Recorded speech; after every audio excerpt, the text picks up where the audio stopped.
Materi pertama yaitu Saudara Ardi yang akan mempresentasikan epistemologi dan pemahaman hadis dalam buku Pokok Keselamatan Dunia dan Akhirat karya Engkus Sa'rojid.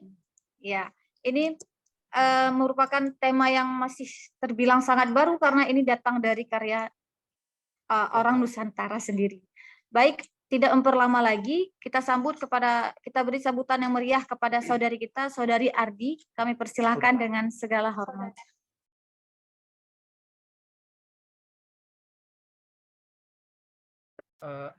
Assalamualaikum warahmatullahi wabarakatuh. Terima kasih Ibu Moderator yang telah mengantarkan webinar kita pada pagi ini. Alhamdulillahirrabbilalamin, wassalatu wassalamu ala asrafil anbiya wal mursalin wa ala alihi wa sahbihi rasulillahi ajma'in. Asyhadu an la ilaha illallah wahdahu la syarikalah wa asyhadu anna Muhammadan abduhu wa rasuluh sallallahu alaihi wasallam la nabiyya ba'da. Allahumma sholli ala Muhammad wa ala ali Muhammad.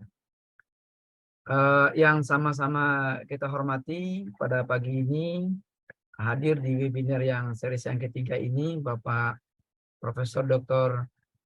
Firdaus MAG sebagai Direktur Pascasarjana UIN Memunjul Padang. Kemudian Profesor Dr. Anton Athaillah, Ketua Asosiasi Ilmu Hadis. Kemudian Bapak Ibu Ketua Prodi Magister Jogja dan Ibu Eriza, Ketua Prodi Ilmu Hadis UIN Memunjul Padang.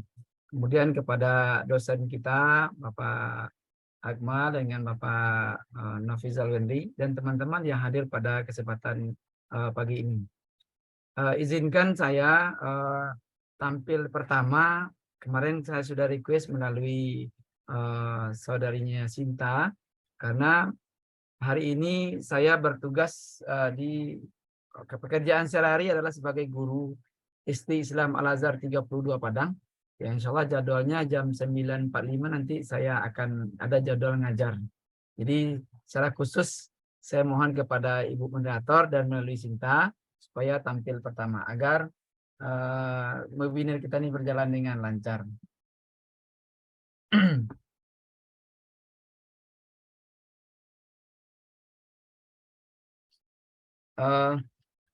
Pada kali ini barangkali sudah bisa dilihat slide saya, Bapak Ibu. Sampun. Sudah ya? Sampun, sudah. Terima kasih Bapak Ibu pada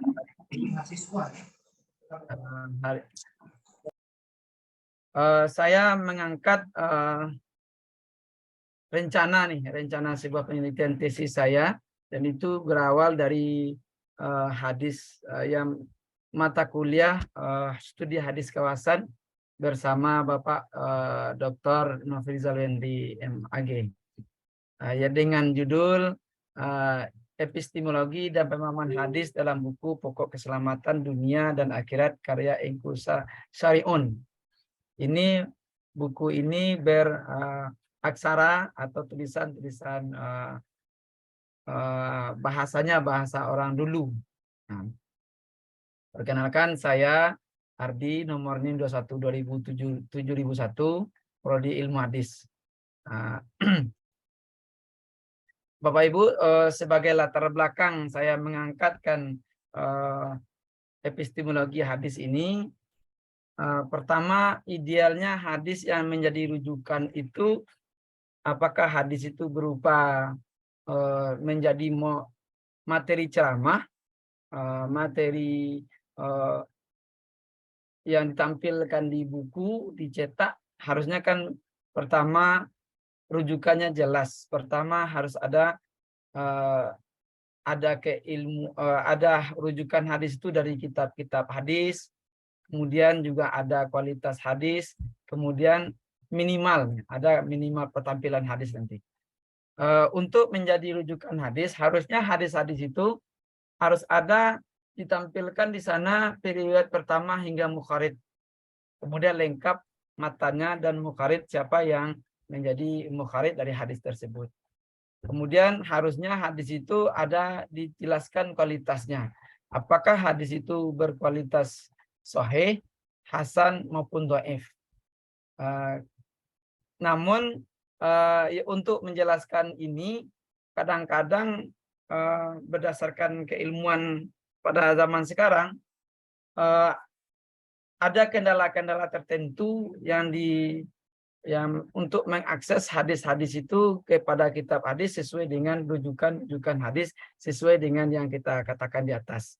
Namun pada intinya ya minimal hadis itu ditampilkan pertama ada riwayat pertama, yang kedua matan, kemudian ada mukharid, kemudian ada kualitas hadis. Ini tampilan hadis minimalis seperti yang ditampilkan oleh Ibnu Hajar Al-Asqalani dalam kitab Bulughul Maram. Di situ ada dari sahabat, pertama sahabat, ada matan hadis, ada mukharid, kemudian ada kualitas hadis dijelaskan di sana. Agar umat membaca ataupun mendengar hadis-hadis tersebut dapat percaya dari yang disampaikan oleh baik yang menyampaikan berupa ceramah-ceramah maupun yang disampaikan oleh para pembicara-pembicara maupun yang ditampilkan di dalam ketika mengarang-arang buku. Seperti ini. Seperti hadis riwayat Imam Malik dalam kitab Al-Muwatta, hadis riwayat pertamanya adalah Abu Hurairah, yang kebetulan saya mengaksesnya melalui soft hadis. Di dalam aplikasi soft hadis tersebut terdapat hadis ini bernomor 319.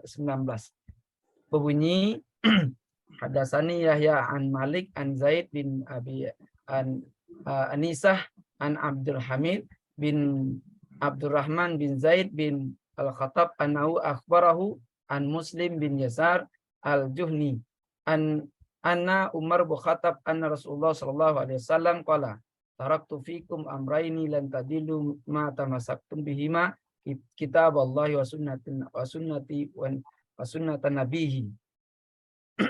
Di sini yang saya menjadi yang kita bicarakan. Permisi Bapak, maksimal waktu itu 7 menit, ini tersisa 3 menit lagi. Baik, terima kasih. Ini bentuk hadis kedua. Hadis itu yang mau saya jelaskan di sini adalah ada riwayatnya, ada mukharidnya, ada matan hadisnya, dan ada kualitas hadisnya. Kemudian kenapa saya berbicarakan tentang masalah kitab pokok-pokok keselamatan dunia akhirat ini? Karena hadis ini, buku ini muncul ketika awal-awal abad 2000, abad 2000 di Sumatera Barat. Maka tidak terlepas daripada kondisi kebangkitan Islam di Indonesia. Kebangkitan Islam di Indonesia itu mungkin kita langsung saja slide-nya. Kebangkitan Islam di Indonesia itu berawal daripada para ulama-ulama yang belajar di Timur Tengah, sehingga apa yang terjadi di gejolak politik yang ada di Timur Tengah mempengaruhi dibawa oleh ulama-ulama tersebut, terutama di ulama-ulama berasal dari Sumatera Barat, yaitu di Minangkabau. Kebangkitan Islam di Minangkabau itu pun tersendiri berawal daripada perseteruan pemahaman keagamaan antara kaum tua dengan kaum muda. Sehingga perseteruan keagamaan antara kaum muda dan kaum tua tersebut lebih fokus kepada masalah khurafat dan takhayul dan ibadah-ibadah yang bid'ah lainnya. Sehingga dua kelompok ini berapologis di pemahaman keagamaan mereka dengan cara menerbitkan tulisan-tulisan dan gunanya untuk berdiskusi dengan para umat dan lawan pemahaman keagamaannya. Kemudian ada yang berdebat dan pembinaan kepada umat. Sehingga pada waktu itu yang mendominasi karya-karya tersebut adalah para ulama. Di antaranya kalau kaum tua itu Syekh Rasuli, pendirinya Pondok Pesantren Canduang. Kemudian kalau kaum tuanya diwakili oleh Abdullah Ahmad, pendirinya apa namanya sekolah yang ada di Kota Padang. Kemudian ada lagi yang disebut dengan Abdul Karim Amalullah, pendirinya Pondok Pesantren Tawalib Padang Panjang. Nah, karena didominasi pergolakan pemahaman keagamaan ketika itu oleh umat pergolakan keagamaan didominasi oleh para ulama, maka yang menarik pada tahun itu juga muncul sebuah karya yang yang dikarang oleh Engku Sariun. Engku Sariun ini dalam literatur keislaman jarang ditemukan. Beliau ini mengarang sebuah buku ataupun pemikiran-pemikiran beliau terkait dengan masalah paham keagamaan. Engku Sariun ini beralamat, dia adalah sesuai dengan buku yang kita cuplikan ini, dia berasal daripada Payakumbuh di Sumatera Barat. Kemudian isi dari buku ini bertolak belakang kepada pembinaan kepada umat. Artinya karena awal abad kebangkitan Islam, awal abad 2000 itu polemiknya terhadap polemik antara kaum tua dengan kaum muda, Engku Sariun ini tidak menyentuh itu, saya lihat di buku ini. Maka ini mohon maaf Pak Ardi, karena mengingat waktu sudah hampir suara laptop. Langsung kesimpulan dan kita akan melanjutkan ke selanjutnya. Iya. Ya, maaf. Kebetulan penelitian saya ini hanya rencana penelitian saya ini akan saya teliti tentang hadis-hadis yang ada di kitab pokok keselamatan dunia akhirat ini dengan judul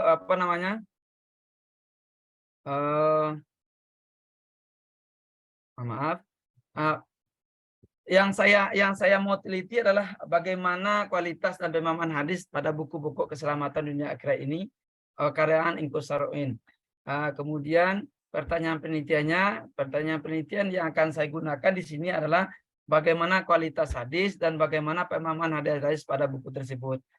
Kemudian tujuan penelitian saya adalah ingin mengetahui kualitas hadis dan pemahaman hadis. Kemudian sejauh pengetahuan saya yang saya cari di Google Scholar dan materi di jurnal-jurnal, belum kami temukan kajian hadis terkait dengan buku ini, dan terkait dengan penggalan juga belum saya temukan ada yang membahasnya. Kemudian kajian isi buku juga belum ada yang belum membahasnya. Kemudian metode penelitiannya adalah penelitian library research kualitatif dengan pendekatan mengolah data dari dokumentasi. Karena slide-nya cukup banyak nih.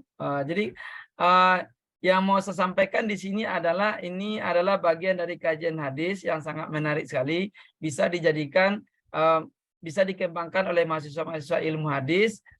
Bukan hanya ini buku-buku yang diterbitkan oleh orang-orang dulu yang berlatar belakang agama, budaya. Kalau kelihatannya saya berasumsi Engku Sariun ini berlatar belakang budaya. Dia sebagai seorang engku itu kalau di Minangkabau disebut dengan penghulu. Penghulu itu sebutan untuk pemimpin adat. Nah, yang menarik bagi saya adalah pemimpin adat dapat menampilkan mengarang buku, kemudian buku tersebut berlandaskan Al-Quran dan hadis. Nah, di sisi hadis inilah saya ingin menelitinya lebih lanjut. Barangkali karena waktu terbatas, tidak banyak yang bisa saya sampaikan. Terima kasih. Assalamualaikum warahmatullahi wabarakatuh. Waalaikumsalam warahmatullahi wabarakatuh. Terima kasih kepada Bapak Ardi. Memang sangat menarik ya, kajian Nusantara itu memang masih terbilang jarang dilirik oleh para sarjana. Mungkin nanti kita akan melanjutkan lebih lanjut di ruang diskusi selanjutnya setelah para pemateri menyampaikan seluruh materinya. Baik, pemateri selanjutnya yaitu Muhammad Sa'adullah H. yang akan mempresentasikan paper dengan judul Teori Double Movement sebagai metodologi dalam kajian hadis kesunahan mandi Jumat. Nah, jika tadi ruang lingkupnya adalah Nusantara, maka yang pemateri selanjutnya adalah membahas tentang teori barat teori baru dalam memahami hadis tentang kesunahan mandi Jumat. Pada saudari Muhammad Sa'dullah kami persilahkan dengan segala hormat.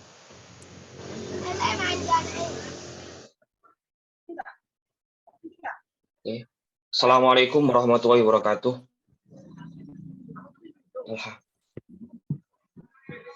Alhamdulillahirabbil alamin wa bihi nasta'in wa ala umuri dunya waddin wassalatu wassalamu ala asrofil anbiya'il mursalin wa ala alihi wa sahbihi ajmain. Yang terhormat Bapak Profesor Dr. Muhammad Anton atau Ilah MM selaku Ketua Asosiasi Indonesia, dan yang saya hormati pula Profesor Dr. Firdaus MAG selaku Direktur Pascasarjana UIN Imam Bonjol, dan tidak lupa para kawan-kawan akademis ilmu hadis yang hadir dalam konferensi Zoom webinar ini. Pertama-tama izinkan saya untuk mempresentasikan perihal penelitian saya mengenai teori double movement.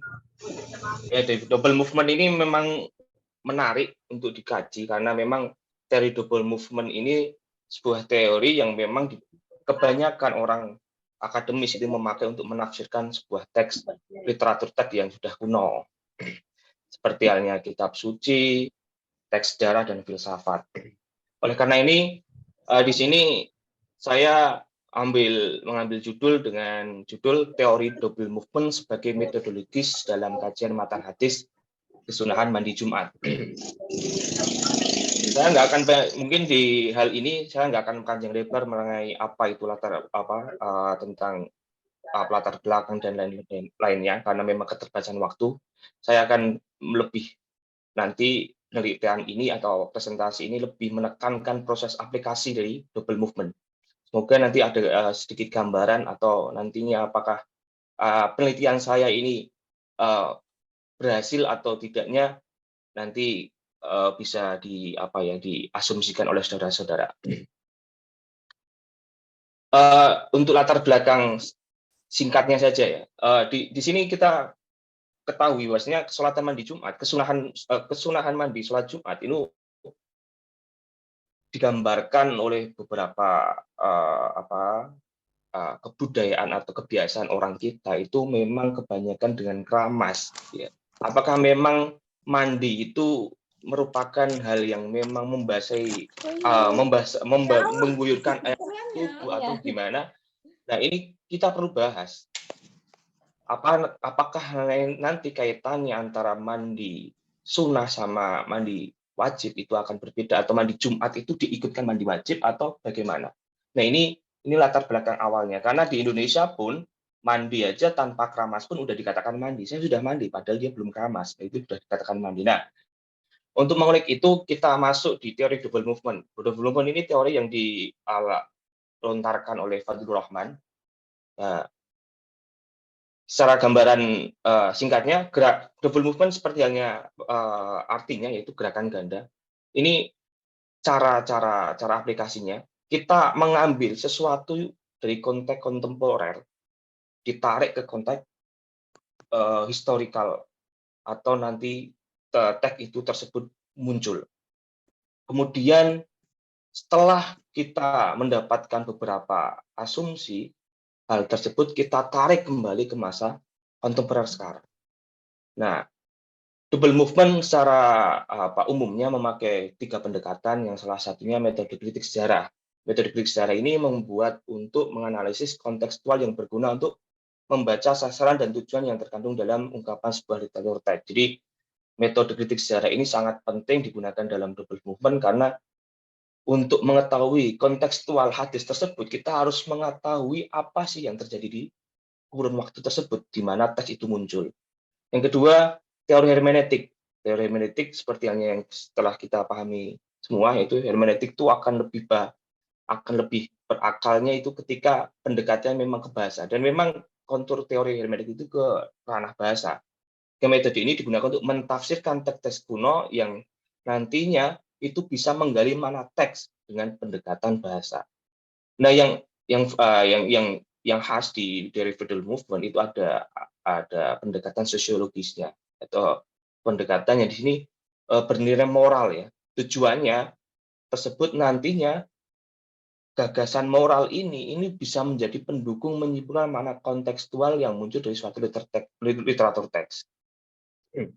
Nah, ini sedikit gambaran tentang double movement. Nah, gerakan pertama kita akan digiring dengan gerakan yang memahami teks dengan menggali dan mensistemalisir nilai prinsip umum dan tujuan jangka panjang.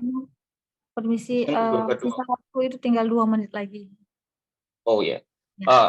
Oke. Kita sebetulnya nggak usah bahas karena Fardhu Ramadan sudah banyak dikaji. Jadi sunah sholat mandi Jumat itu memang dalilnya seperti ini. Ini saya kutip dari kitabnya Imam Suyuti. Hadatsana Abdullah bin Yusuf qala akhbarana Malik an-Nafi' an Abdullah bin Umar radhiyallahu anhu anna Rasulullah sallallahu alaihi wasallam qala idza jaa ahadukum al-jum'ata falyaktasil. Ketika kalian ketika didatangi kalian semua perkara sholat Jumat, maka hendaklah mandi. Ketika Jumat datang, maka hendaklah mandilah. Seperti gambar ini seperti itu. Nah, dalam hal ini kita perlu dengan metode kritik sejarahnya. Kita dapatkan asbabul wurudnya. Ternyata asbabul wurud di sini mengatakan Anda bisa nanti dikaji sendiri. Bahwasanya asbabul wurud di sini dikatakan bahwasanya Nabi Muhammad pada waktu itu melakukan khutbah Jumat, dan khutbah Jumat itu pada waktu yang sangat panas. Sedangkan para sahabat pada waktu itu masih memakai pakaian wol, sehingga keringatnya itu juga bercucuran karena dengan keadaan yang panas tersebut. Sampai bau keringat tersebut itu bisa merugikan dari para jamaah ini. Yang hasilnya Rasulullah juga mencium bau keringat yang nggak enak itu. Akhirnya Rasulullah berperintah, ayuhan nas idza kana hadzal yaum faktasilu ahadukum atyaba ma yajidu min tibi auduni. Nah, ini mengenai kritik sejarah. Jadi asumsi pertama bahwasanya di situ ilatnya penengah kesunahan mandi Jumat itu yang pertama ada di situ ketentuan dia keringat, yang kedua itu panas, yang ketiga bisa membahayakan atau berhubungan dengan nilai moral, yaitu merugikan orang lain. Di metode hermeneutik ya, karena kita membahas faliaktasil ya, ketika kita membahas faliaktasis maka kita akan saya benturkan dengan kata-kata gosala aja. Karena memang mandi itu harus membasahi tubuh atau air yang mengalir. Ketika pakai gosala biasa, itu artinya mencuci, membasuh, dan mencuci sesuatu. Ketika iktasala itu maknanya menjadi spesifik, mandi dan mencuci tubuh. Ketika huslu itu maknanya hanya mandi. Nah, di kajian selainnya, saya temukan di kamus lain, iktasala itu ternyata bisa digunakan memang untuk persepsi air dan minyak-minyakan. Iktasala di slide ini saya tampilkan iktasala ar-rajul bil ma' ghuslu badani bil ma' nadhafahu bi. Jangan iktasala kitab ittadomahu bi. Jadi iktasala ini secara garis besar itu menggambarkan ataukah itu mandi atau minyak wangi, memakai wangi-wangi, yaitu sudah dinamakan iktasala. Dan badan ketika ditafsirkan di sini diteliti di kamus, badan itu ada tiga persepsi arti. Yang pertama jasadul insan, berarti semua jasad manusia. Yang kedua masih warroksi wal atrofinal jisim, selain kepala dan anggota badan dari jisim manusia. Yang ketiga jasadun bila ruhin, jasad tanpa adanya ruh. Jadi badan itu dijelaskan seperti itu. Makanya di sini saya tekankan di awal, iktasala mandi, apakah mandi itu yang bimakna harus keramas atau enggak?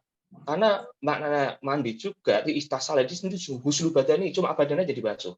Sedangkan ketika kita pindah pakai guslul, itu maknanya idhofatul ma' ala jami'il badan li izaratil janabah. Ini juga dari kamus yang sama. Nah, ketika guslu itu memang lebih condong ke perihal mandi wajib, sehingga basuran airnya itu seluruh tubuh dan mengenai untuk menghilangkan janabah.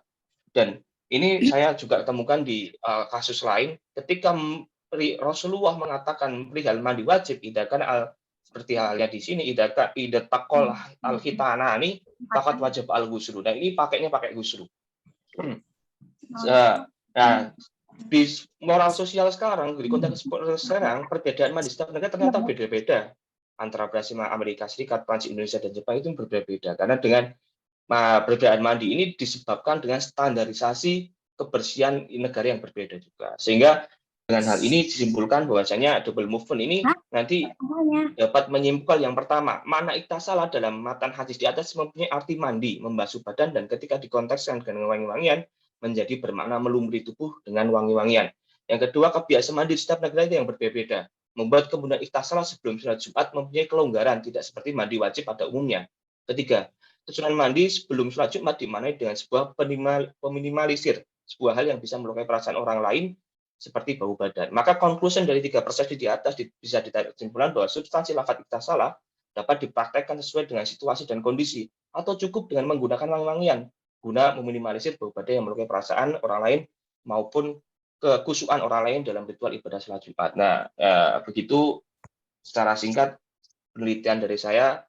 Saya cukupkan sekian. Assalamualaikum warahmatullahi wabarakatuh. Waalaikumsalam warahmatullahi wabarakatuh. Baik, terima kasih kepada Mas Muhammad. Saya peringatkan kepada teman-teman pemateri bahwa maksimal waktu diskusi itu menyampaikan materi itu 7 menit, jadi dipergunakan sebaik mungkin.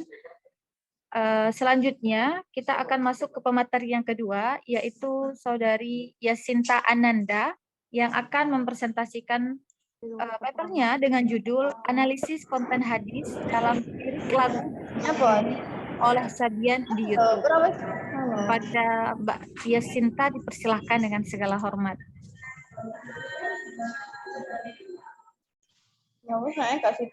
Ayo.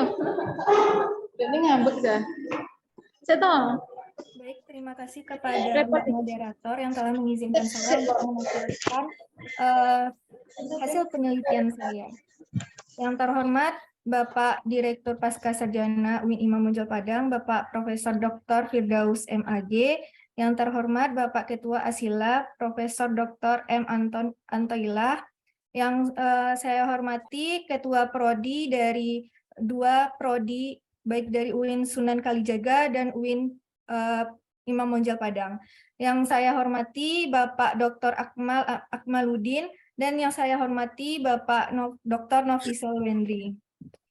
Baik, mengingat waktu kita sangat singkat, izinkan saya langsung mempresentasikan penelitian saya tentang analisis konten hadis dalam lirik lagu Berserah Diri oleh Sabian di YouTube.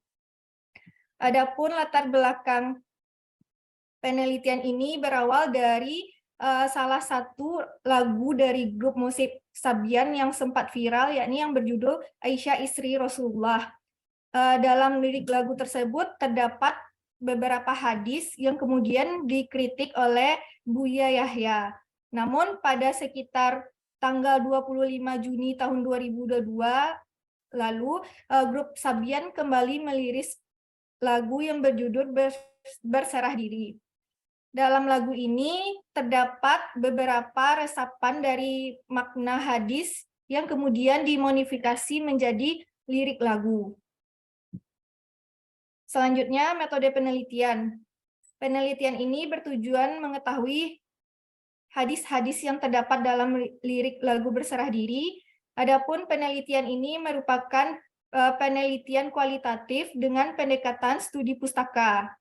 Dalam mengumpulkan datanya, saya menggunakan sumber data primer berupa lirik lagu Berserah Diri yang saya ambil dari official YouTube Sabian Gambus.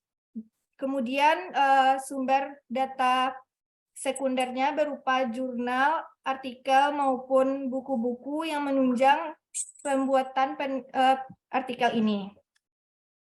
Kemudian ini adalah lirik lagu Berserah Diri.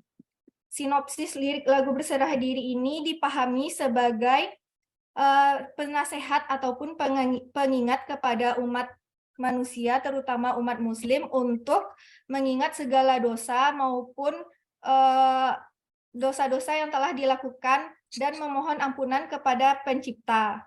Lagu ini juga berisikan pengingat bahwa kehidupan di dunia ini hanyalah sementara dan segala yang dicapai di dunia tidak akan dibawa mati.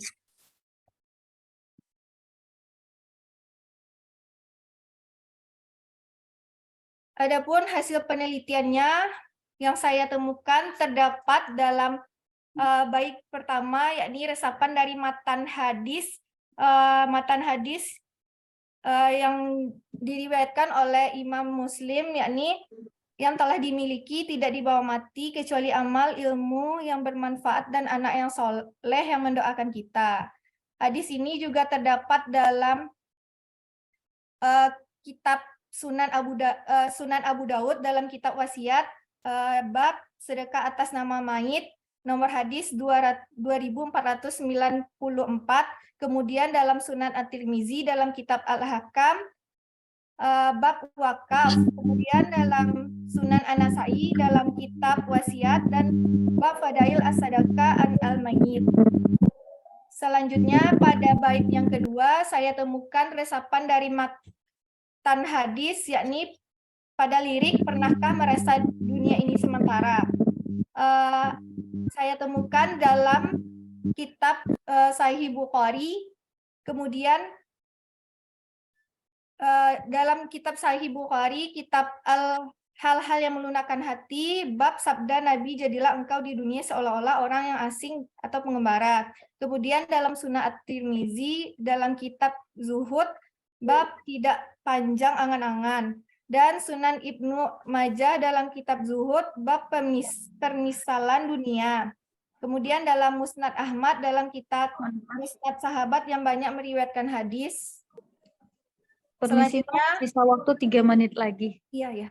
Selanjutnya, lirik yang terakhir yakni subhanallah walhamdulillah wala ilaha illallah Allahu akbar yang ditemukan dalam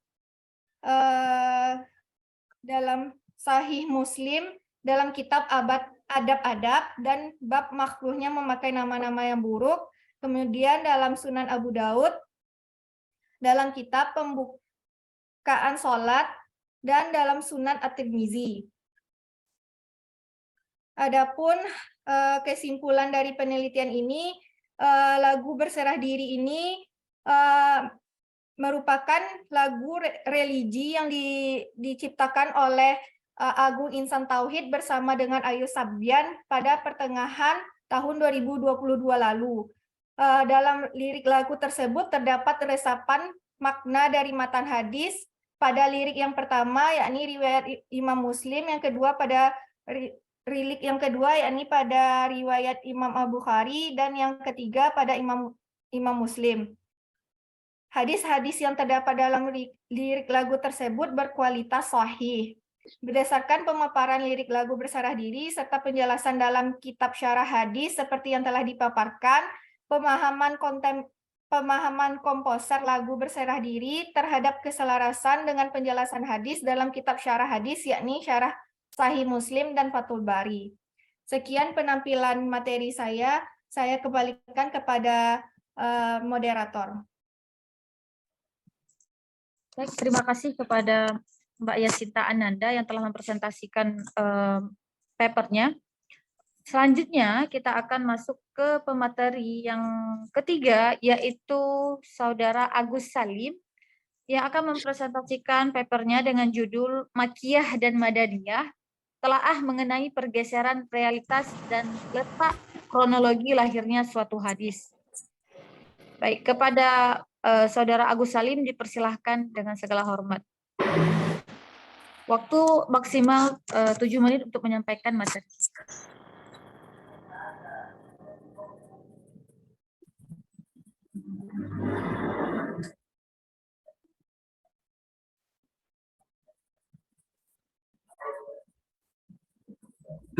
Mohon maaf sebelumnya, saya nggak bisa share screen nih.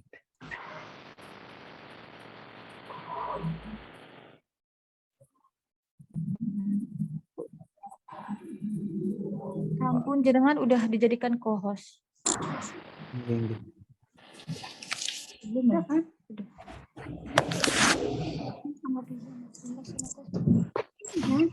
Oh. Sudah bisa, Mas? Belum, saya. Halo, Muskan. Kita lagi coba. Gimana, Mas? Bentar lagi dicoba.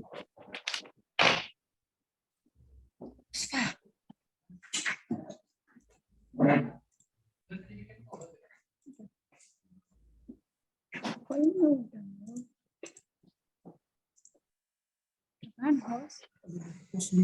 Salah ya. Host ada salah.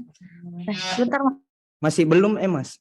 Mbak bisa. Ya, bentar ya. Sedang ini. Kalau Ini bisa minta tolong nggak share screening gua? Ya, nggak apa-apa. Coba. Mbak bisa minta tolong yang masak dulu tadi Ini sudah. buat dijadiin Sudah. Itu malah jadi host itu Mas Agus Salim ya.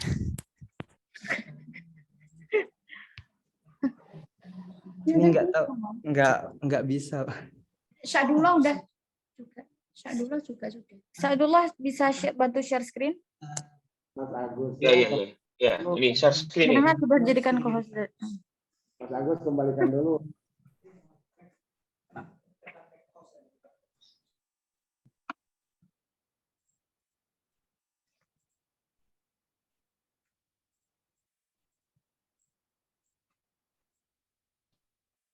Udah bisa kok Mas.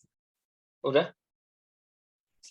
Oke, bismillahirrahmanirrahim. Assalamualaikum warahmatullahi wabarakatuh. Mohon maaf ada kendala sedikit. Nah, jadi pertama-tama yang saya hormati Prof. Dr. Muhammad Anton Athoillah MM selaku Ketua Asilha Indonesia. Kemudian Prof. Dr. Firdaus MAG selaku Direktur Pasca Sarjana UIN Imam Bonjol. Kemudian para dosen pemantik dan Kaprodi dan Ibu Prodi, Magister UIN Sunan Kalijaga dan UIN Imam Bonjol. Serta kawan-kawan akademik semua yang semoga selalu diberkahi dan dirahmati oleh Allah. Nah, jadi di sini saya akan mempresentasikan penelitian saya yaitu Makkiyah dan Madaniyah telah mengenai pergeseran realitas dan letak kronologis lahirnya suatu hadis.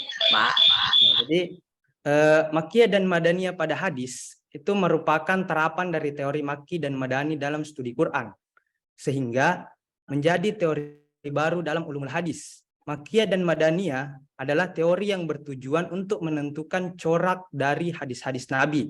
Hampir keseluruhan kehidupan Nabi dari mulai Mekah sampai dengan hijrahnya ke Madinah itu tertuliskan di dalam hadis. Nah, hal inilah yang menjadikan hadis Nabi mempunyai ciri khasnya sendiri. Nah, ciri khas tersebut dapat dipengaruhi oleh beberapa faktor. Salah satunya adalah letak tempat lahirnya suatu hadis. Berbeda tempat, maka berbeda pula tema dan peristiwa hadis yang disabdakan. Oleh karena itu, hadis yang lahir di Mekah akan jauh berbeda dengan hadis yang lahir di Madinah karena menyesuaikan dengan tema dan peristiwa pada masing-masing tempatnya. Nah, kemudian pertama-tama kita akan membahas terlebih dahulu definisi dari Makkiyah dan Madaniyah pada hadis. Yang pertama, definisi hadis Makkiyah. Fal hadisul Makki, adapun hadis Makkiyah apa itu? Huwa al haditsul ladzi qalahu Rasulullah sallallahu alaihi wasallam. Yaitu hadis yang diriwayatkan oleh Rasulullah sallallahu alaihi wasallam di Makkah, di Mekah, qoblal hijrati ilal Madinah. Jadi hadis yang diriwayatkan oleh Nabi di Mekah sebelum beliau berhijrah ke Madinah. Kemudian adapun hadis Madinah yaitu fal hadisul madani. Adapun fal hadisul madaniyah itu, adapun hadis Madaniyah yaitu huwa al hadisul ladzi qalahu Rasulullah sallallahu alaihi wasallam bil Madinati. Yaitu hadis yang diriwayatkan oleh Nabi di Madinah ba'dal hijrati, setelah hijrahnya Nabi ke Madinah. Kemudian setelah itu untuk dapat mengetahui apakah hadis tersebut itu Makkiyah ataupun dia Madaniyah, maka kita memakai dua indikator. Dua indikator tersebut adalah indikator sanad dan indikator matan. Dalam indikator sanad itu ditinjau dari segi informasi historis terkait saksi primer atau periwayat pertama dalam sebuah rangkaian sanad hadis. Jadi mengapa sanad itu bisa dijadikan indikator? Karena di situ ada saksi primernya atau dikarenakan saksi primer ini adalah orang pertama yang secara langsung menyaksikan terakhirnya sebuah hadis, baik itu berupa perkataan, perbuatan, atau takrir Nabi Shallallahu Alaihi Wasallam. Nah, sahabat ini dibagi ke dalam 3 fase, yaitu sahabat yang hanya melalui fase sebelum hijrah. Nah, sahabat ini terindikasi meriwayatkan hadis-hadis makkiyah. Nah, adapun yang kedua, sahabat yang hanya melalui fase setelah hijrah. Nah, sahabat yang ini terindikasikan meriwayatkan hadis madaniyah. Nah, sedangkan yang ketiga adalah sahabat yang melalui kedua fase, sebelum dan setelah hijrah. Nah, sahabat yang ini itu masih ada 2 kemungkinan. Bisa saja dia meriwayatkan hadis makkiyah, bisa saja dia meriwayatkan hadis madaniyah. Nah, tergantung setelah itu dilihat kepada matannya. Nah, lanjut. Nah, indikator kedua yaitu indikator matan sebagai sarana dalam melihat pergeseran realitas. Nah, fase Nasr Hamid Abu Zaid, nah, di sini mengungkapkan bahwasanya konsep makkiyah dan madaniyah bukan hanya tentang berpindahnya Nabi dari Mekah ke Madinah, nah, melainkan gerak realitas masyarakat dari tahap penyadaran ke tahap pembentukan. Nah, realitas sebelum Nabi hijrah itu disebut dengan inzar, sedangkan realitas setelah Nabi hijrah itu disebut dengan risalah. Nah, inzar ini merupakan tahapan peringatan akan adanya surga dan neraka yang dimana itu mengindikasikan tentang hadis makkiyah. Pada tahapan ini berisikan tema-tema seperti permulaan turunnya wahyu, tauhid kepada Allah, surga dan neraka, serta juga merupakan permulaan dibangunnya dasar-dasar umum perundang-undangan dan akhlak mulia. Nah, kemudian sedangkan risalah itu, apa itu risalah? Risalah adalah tahap pemberian ajaran yang mengindikasikan hadis madaniyah. Nah, fase ini berisikan mengenai pelegalan hukum fikih Islam seperti ibadah, muamalah, hudud, dan perundang-undangan. Nah, jadi indikator matan itu bisa disebut indikator karena melihat dari redaksi hadis tersebut. Nah, jika matannya itu berbicara mengenai peristiwa inzar atau tema-tema tentang surga neraka, akhlakul mulia, maka hadis tersebut bisa diindikasikan sebagai hadis makkiyah. Nah, begitupun sebaliknya, jika redaksi hadis itu memuat tentang tema-tema risalah atau tema-tema tentang fikih Islam seperti muamalah, hudud, maka hadis tersebut bisa terindikasi hadis madaniyah. Nah, lanjut. Permisi Mas Agus Salim, bisa waktu tinggal 3 menit. Oh, okay. Ya, lanjut. 2 menit. Ini adalah salah satu contoh hadis makkiyah. Nah, yang mana hadis ini adalah hadis yang diriwayatkan oleh Siti Khadijah. Nah, pertama dari indikator sanad, bahwasanya hadis makkiyah itu adalah hadis yang diriwayatkan oleh sahabat fase sebelum hijrah.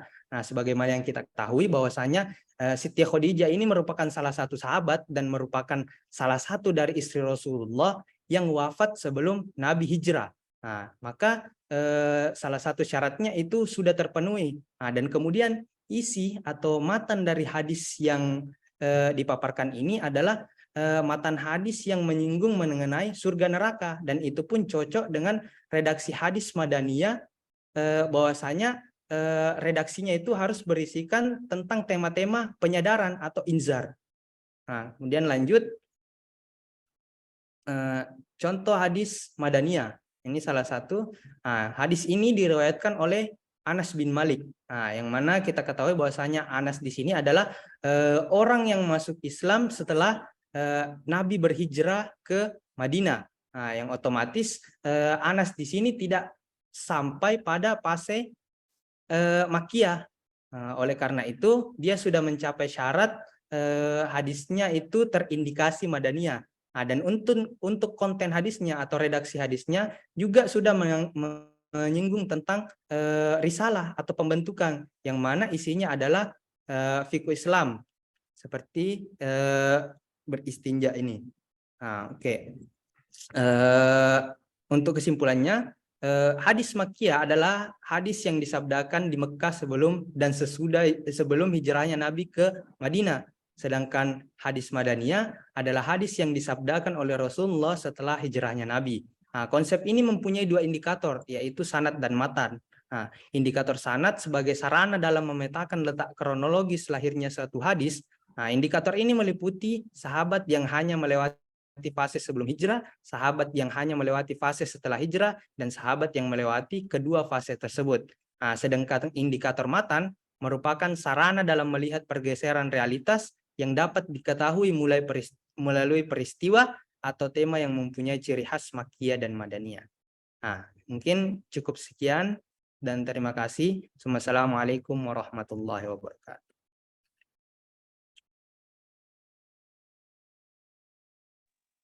Baik, terima kasih kepada Mas Agus Salim. Pemateri kita pada pagi ini memang datang dari berbagai objek material dan pendekatan yang sangat berbeda. Saya tahu teman-teman pemateri pasti merasakan kekurangan waktu untuk menyampaikan materi, tapi nanti akan didiskusikan oleh diskusan kita, yaitu oleh Pak Akmal dan Pak Nofizal. Jadi teman-teman jangan khawatir, teman-teman akan masih memiliki banyak waktu untuk mendiskusikan. Jadi untuk pemateri, agar menggunakan waktu 7 menit itu semaksimal mungkin. Selanjutnya, kita akan masuk ke materi yang selanjutnya oleh Saudari Aidul Hijriyah yang akan mempresentasikan papernya dengan judul Identitas Gender dan Hadis, Studi Hadis Riwayat Aisyah dalam Kitab Sahih Bukhari.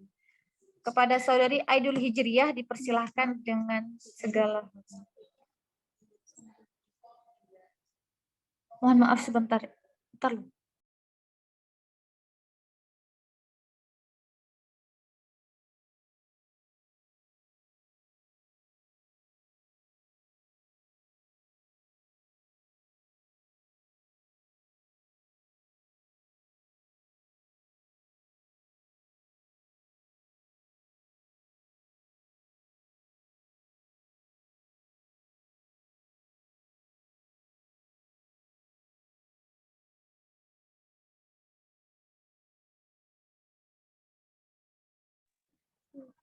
Mohon maaf sebentar, ada sedikit kendala di sini.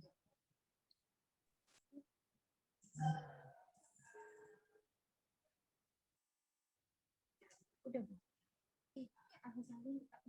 Aku sudah jadi in-house magister. Ya, itu udah.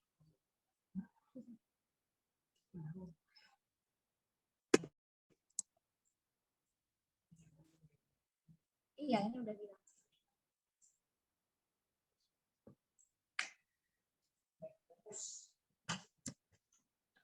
Udah.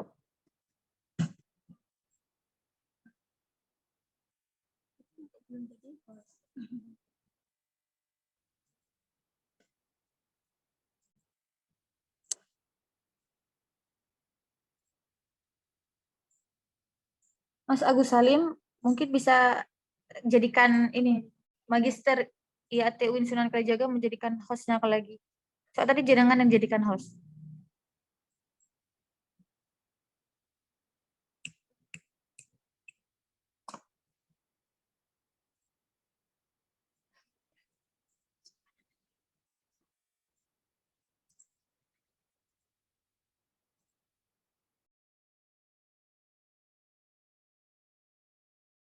Yes, sudah.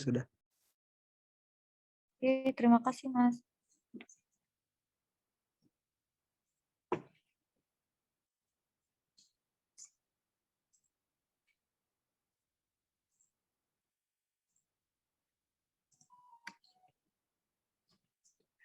Sudah bisa dimulai, Mbak Aidul Hijriyah.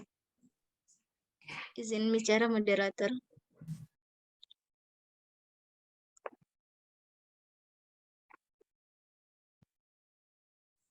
Monggo silakan, Mbak. Bismillahirrahmanirrahim. Moderator, kemarin itu saya sudah mengabari ke pihak UIN Sunan Kalijaga kalau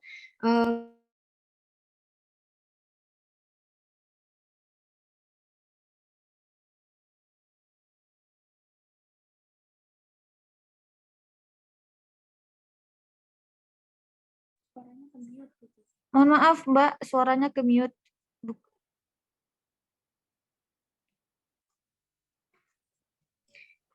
Maaf moderator, saya kemarin itu sudah menghubungi pihak UIN Sunan Kalijaga kalau pengganti Aidul itu adalah Samrida karena beliau sedang sakit. Tuh, ya. Iya.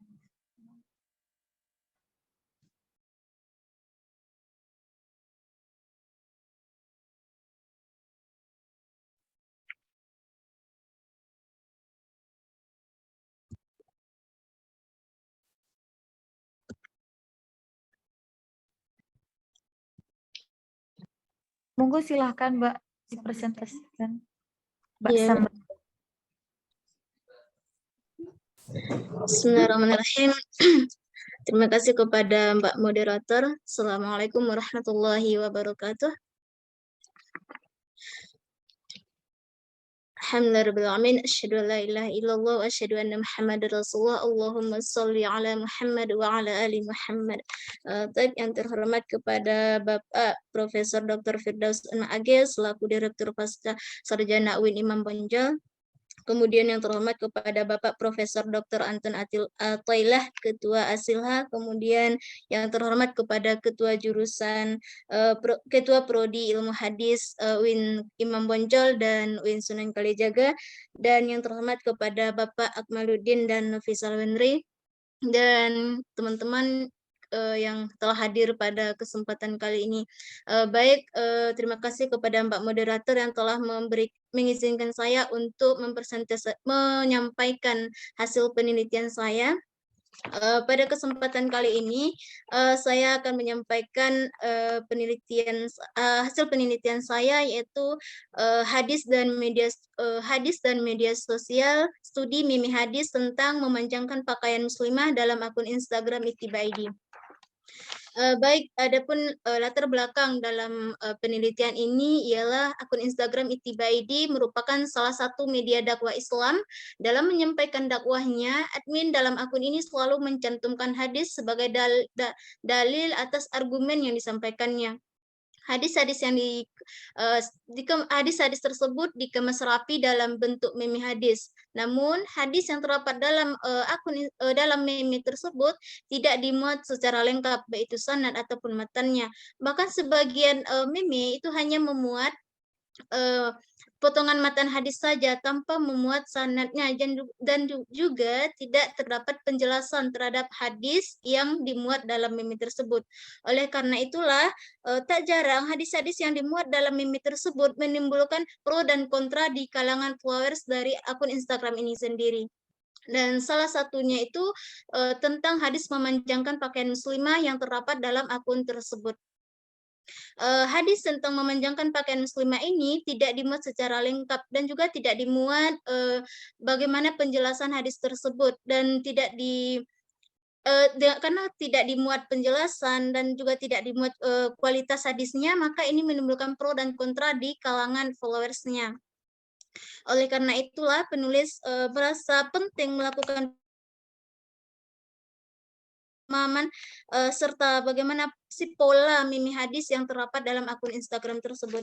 Sebelumnya penulis memilih akun Instagram ini karena akun Instagram ini merupakan salah satu akun Instagram yang menyatakan bahwa akun ini sebagai akun dakwah yang menyerukan kepada pemurnian syariat Islam. Kemudian dalam akun ini juga adminnya menyatakan bahwa akun ini mengajak postingan yang terdapat dalam akun ini mengajak kembali kepada ajaran Islam yang dilakukan oleh Rasulullah sesuai dengan pemahaman sahabat dan tabi'in. Kemudian dalam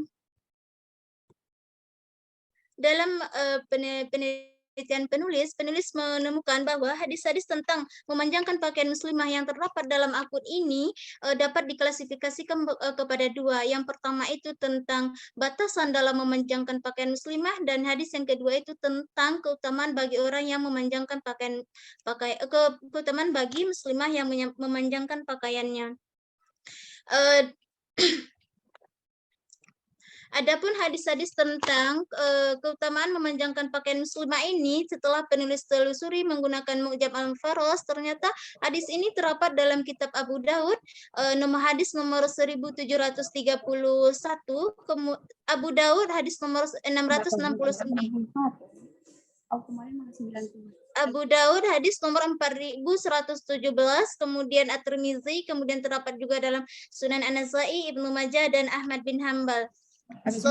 Kemudian hadis yang kedua itu juga terdapat dalam Sunan Abu Daud, At-Tirmizi, dan Ibnu Majah. Kemudian hadis tentang memanjangkan pakaian muslimah ini, jika ditelusur tentang Permisi Mbak. Kok ke mute? Permisi Mbak, itu suara jenengan ke mute.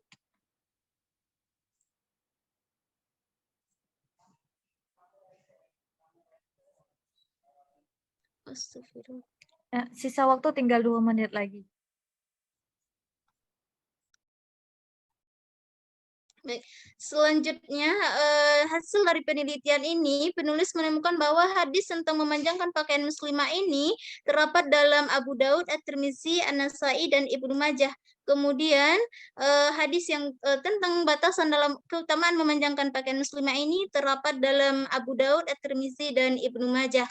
Hadis tentang MMA hadis ini diklasifikasikan menjadi 2, yaitu dari aspek substansinya, hadis ini meme ini dibagi menjadi 3. Yang pertama, ukuran memanjangkan pakaian muslimah, kemudian sebagai bentuk larangan untuk cingkrang bagi perempuan, kemudian yang ketiga sebagai larangan isbal bagi perempuan.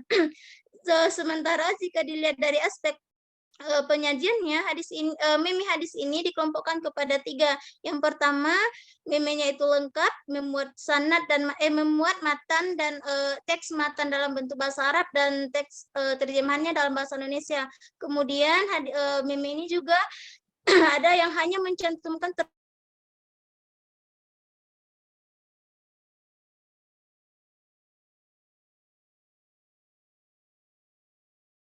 dari teks hadis saja tanpa mencantumkan teks matan dan terjemahan dalam bentuk bahasa Indonesianya. Selanjutnya terkait dengan respon followers terhadap terhadap konten meme hadis ini, penulis klasifikasikan menjadi 2. Yang pertama, followers itu hanya menganggap sebagai informatif, dan yang kedua sebagai bentuk performatif dari hadis tentang memanjangkan pakaian muslimah. Sebagai kesimpulannya, hadis tentang memanjangkan pakaian muslimah ini dari segi kualitasnya dapat dikategorikan hasan li ghairihi, sedangkan dalam pengamalannya itu tergantung kepada tempatnya. Jika kita di Indonesia yang daerahnya lembab dan lembab dan basah gitu ya, jadi hadis ini menurut hemat penulis tidak bisa digunakan karena akan menimbulkan permasalahan dengan sapuan ujung pakaian yang mengenai sapuan tanah yang mengenai ujung pakaiannya. Mungkin itu moderator. Baik, terima kasih kepada Saudari Samrida yang telah menyampaikan materi. Ya. Selanjutnya kita akan beralih ke pemateri selanjutnya, yaitu kepada Saudara Izah Fastawahamim yang akan mempresentasikan papernya dengan judul Dinamika Penerimaan Matan Hadis pada Masa Nabi sampai Muhaddisin dan Fuqaha Perspektif Hashim Abbas. Ya. Kepada Saudara Izah kami persilahkan dengan segala hormat.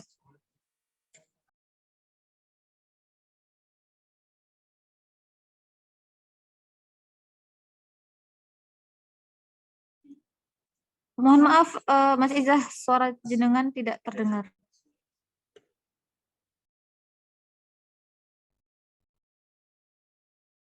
Nggak ada suaranya. Suaranya masih belum terdengar. Yang itu.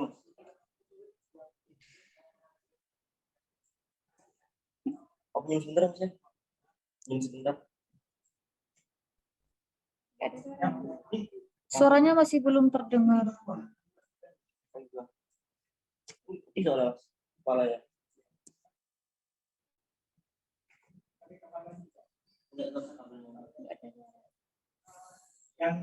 Belum, suara jenengan belum terdengar. Atau mungkin tidak pakai headset, mungkin.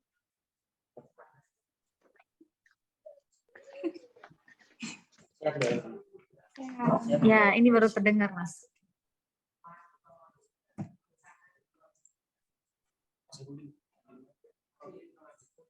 Enggak lah. Mohon izin host beralih ke HP. Maksudnya? Ya, enggak, udah. Ya. Suaranya belum terdengar, Mas.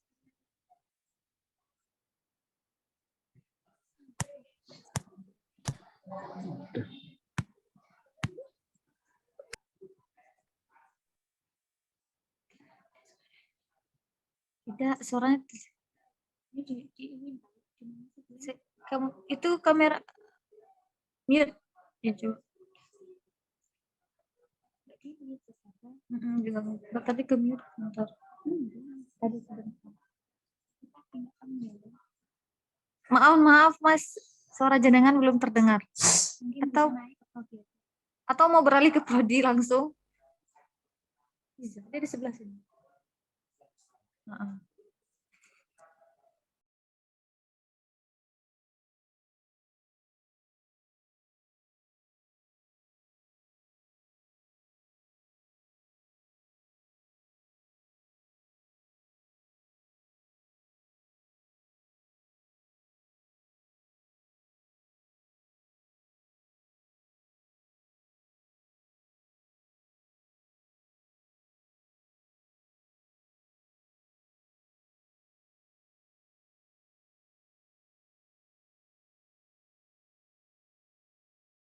Sini, Mas.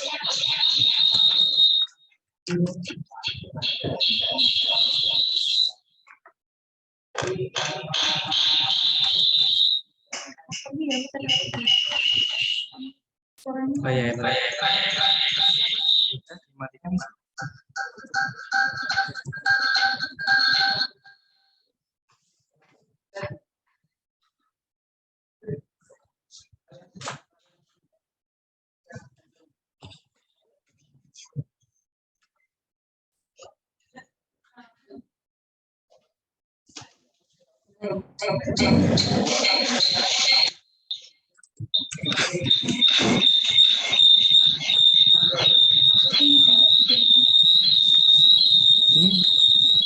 Pindah aja ya. Dari sini.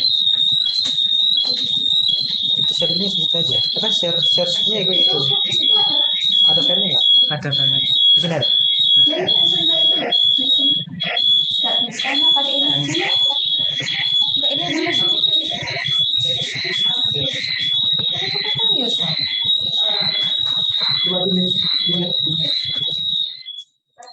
Kecepatan ya, sumber suara di sini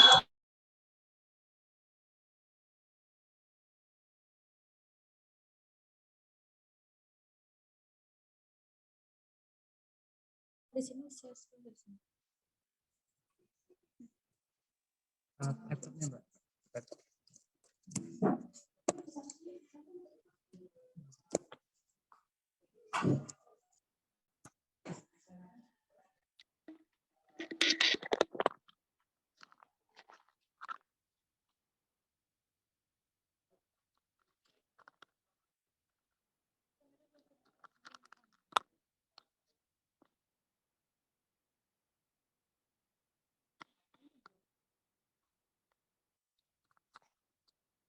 Cek. Oh, udah terdengar ya. Baiklah, mohon maaf atas tadi langsung saja di sini saya akan menjelaskan tentang tema yang saya angkat, yaitu dinamika perkembangan diterimanya matan hadis pada masa Nabi sampai muhaddisin dan fuqaha, perspektif Hasyim Abbas dalam buku Kritik Matan Hadis. Latar belakang penulisan ini yaitu berangkat dari kegelisahan penulis terkait dengan kajian studi ilmu hadis yang hanya mengarah pada kajian kritik sanad, matan, metode kesahihan, klasifikasi, kualifikasi kehadisan. Namun pada kenyataannya terdapat sejarah yang menggambarkan tentang bagaimana proses dinamika perkembangan penerimaan matan hadis pada masa Nabi sampai masa muhaddisin dan fuqaha. Ada rumusan masalah yang pertama yaitu bagaimana dinamika perkembangan penerimaan hadis pada masa Nabi sampai muhaddisin dan fuqaha. Tujuan penulisan ini diharapkan dapat memberikan nuansa baru terkait dengan sejarah dinamika perkembangan diterimanya hadis dari masa Nabi sampai masa muhaddisin dan fuqaha. Adapun metode yang digunakan dalam penelitian ini yaitu metode kualitatif dengan jenis library research. Langsung saja kemudian ke biografi ya. Hasyim Abbas ini merupakan salah satu intelektual di bidang hadis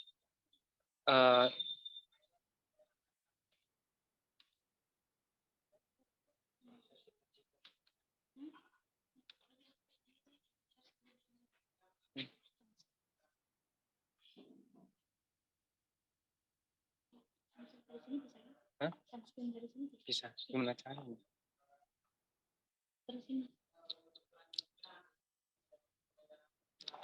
Biografi Hasyim Abbas merupakan salah satu intelektual di bidang hadis kelahiran Pemalang, Jawa Tengah, bertepatan 3 Februari 1943 atau tahun 1943. Beliau adalah seorang lektor di beberapa universitas di daerah Jawa Timur.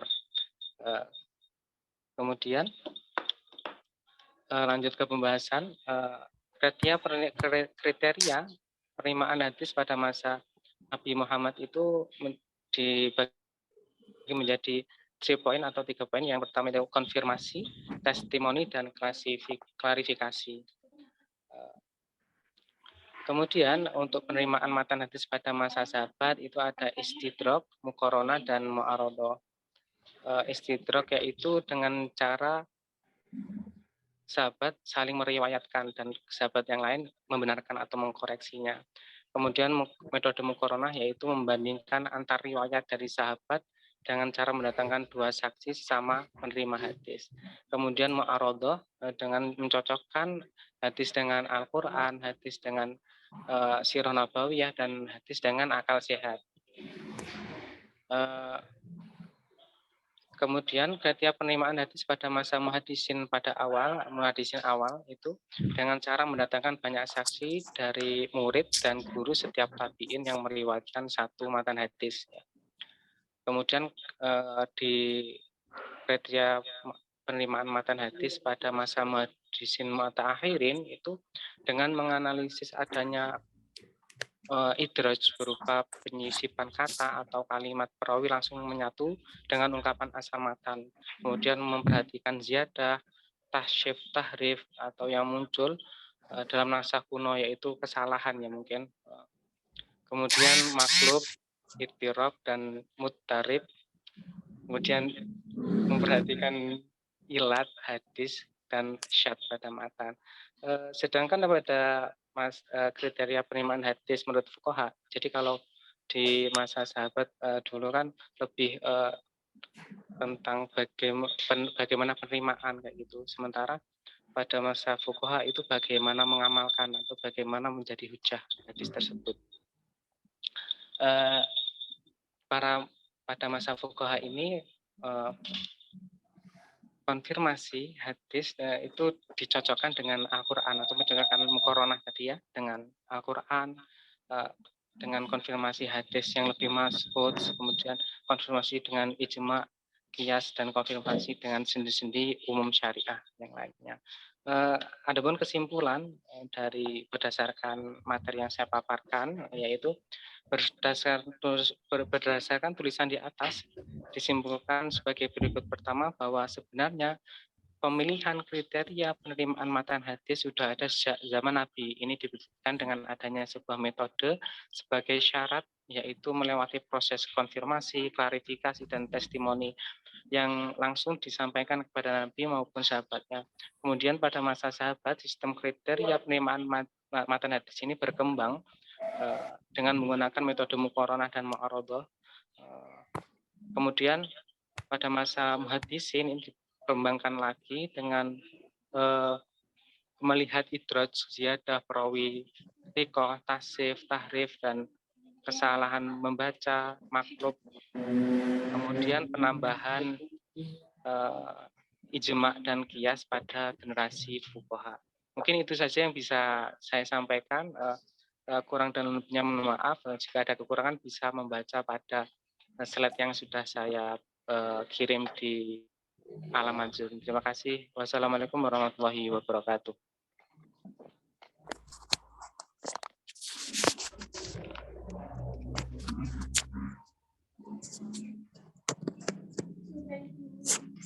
Ya, terima kasih kepada Mas Izzah yang telah menyampaikan materinya dengan sangat baik. Mohon maaf atas kendala yang tadi.